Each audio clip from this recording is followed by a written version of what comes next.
Hi there, my name is Megan, and today we're going to do a little bit of MFR rolling, myofascial release, rolling with some tune-up balls, and that's going to help us release some muscles and some tension at the back of our legs.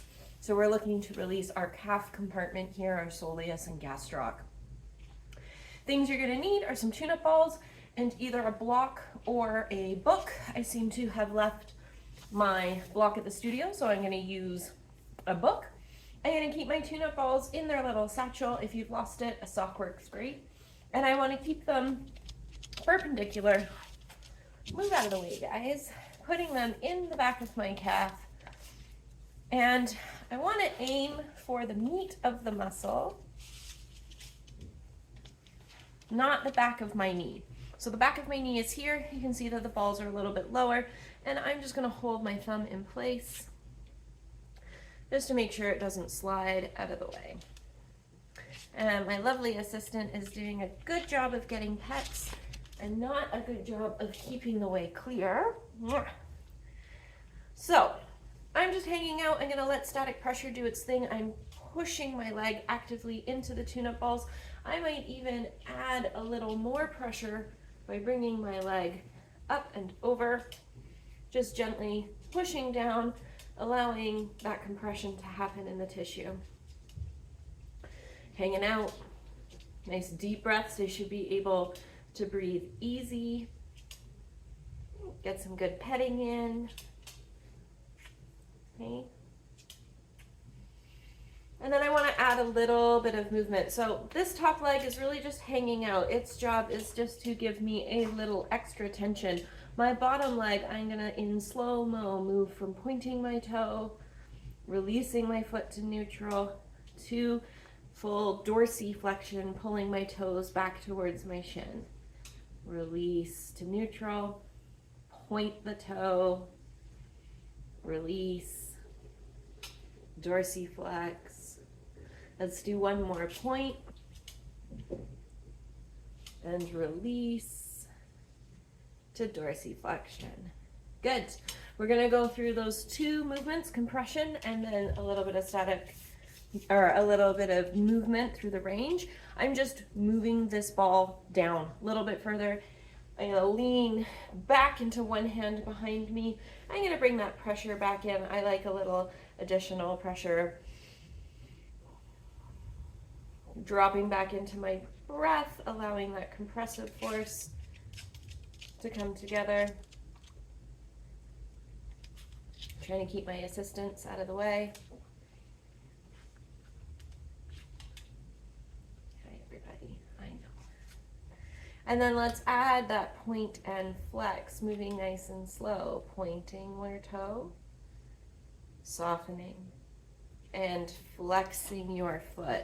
We want to keep those movements steady. And you want to notice the different feeling you feel as you're moving this muscle through this range of motion. Using this pin and stretch technique to move the muscle underneath that compressive force of our tool happening. Let's do one more toe point. And soften. Good. And lastly, we're going to come down a little bit more, not quite to the ankle, maybe 2-3 fingers above it.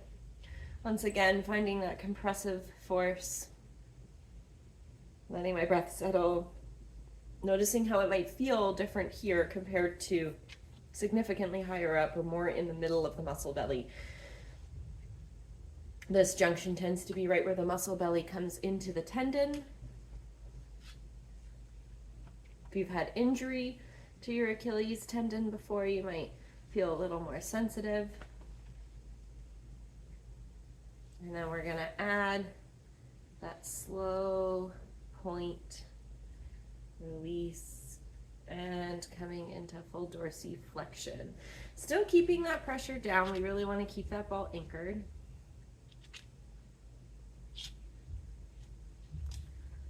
Coming back into dorsiflexion. Slow-mo to move to plantar flexion.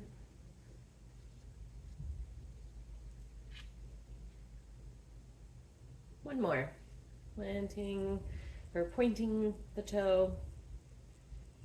And pulling surfaces back up. Good. Take a moment. We're going to shuffle to the other side. I'm just going to spin around so that my working leg is facing you. Let's see if my assistants will stay out of the way. Let's put that ball in.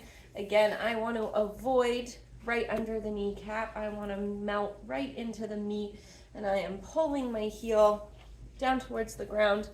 I'm going to reach my hands behind me. That gives me just a little bit. I can push into it so I can use that body weight. And my calf isn't feeling particularly tender today, so I might actually cross my other foot over top just to add a little more pressure to this static pressure, this compressive force. Noticing how it feels one side compared to the other.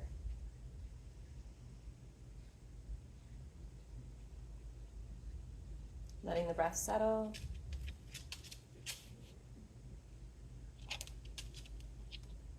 Okay, off you go. And then let's add that plantar and dorsiflexion. So we're slow motion moving through the range.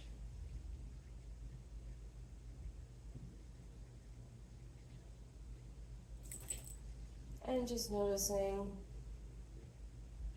how it feels, what you feel in the muscle. If it's feeling really intense as you're moving through this range, release your top leg. It is better to do this within tolerance and be able to repeat it regularly than to overdo it, potentially crush the tissues, create a bruise, create kickback pain. All of those things are not going to encourage you to come back to the practice. Good. Release a little bit. We want to shuffle down just an inch or two, moving it into a different part of the muscle. Come on, bud. Let's go. Alrighty. And again, I've hung out for a minute or two. It feels okay, so I'm going to add that other leg, that added compressive force. Taking some time to drop into my breath.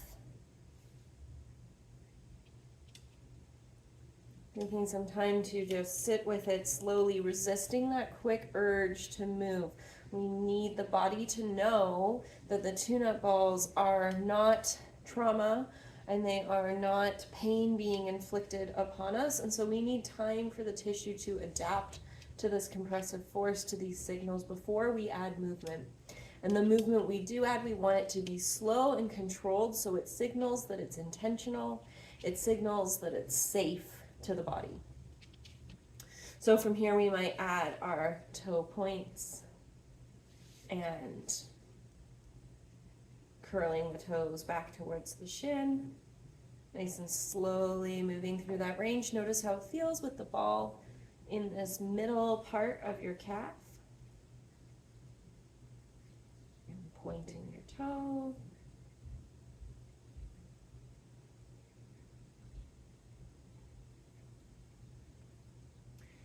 And one more time.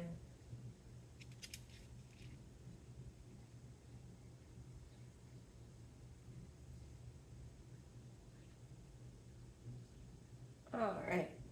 Letting it soften, last but not leastly, moving it down near the bottom. Not quite at the very base of the ankle. You want it to be an inch or two above, but you want it to be right where that muscle is starting to come into the Achilles tendon. Again, for me, a little added pressure for the static pressure is okay, so I use that leg as leverage. Might even use a little Polly as some leverage. Hey, Polly. Hanging out, taking my time, noticing the difference left to right. I tend to be pretty heavily right-legged, which means that the muscles get used more. They're also stronger. So it tends to be that I notice tension, pain, discomfort on my left first. All right, we're going to move into some movement. I'm just going to lift my top leg up a little bit higher, just so it's out of the way, so that I can bring my toe from plantar flexion into dorsiflexion and back down nice and slow. We want to be able to create that full range of motion.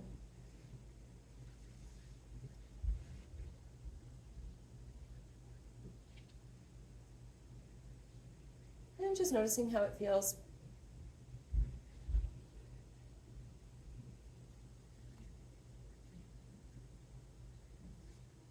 Let's do one more.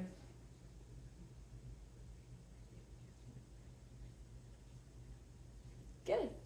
So those are 2 different techniques that you can use in 3 different spots in the bottom of the lower leg.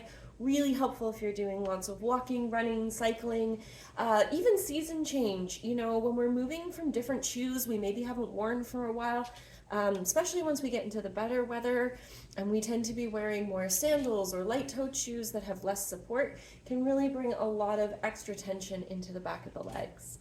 So give it a try and let me know how it goes.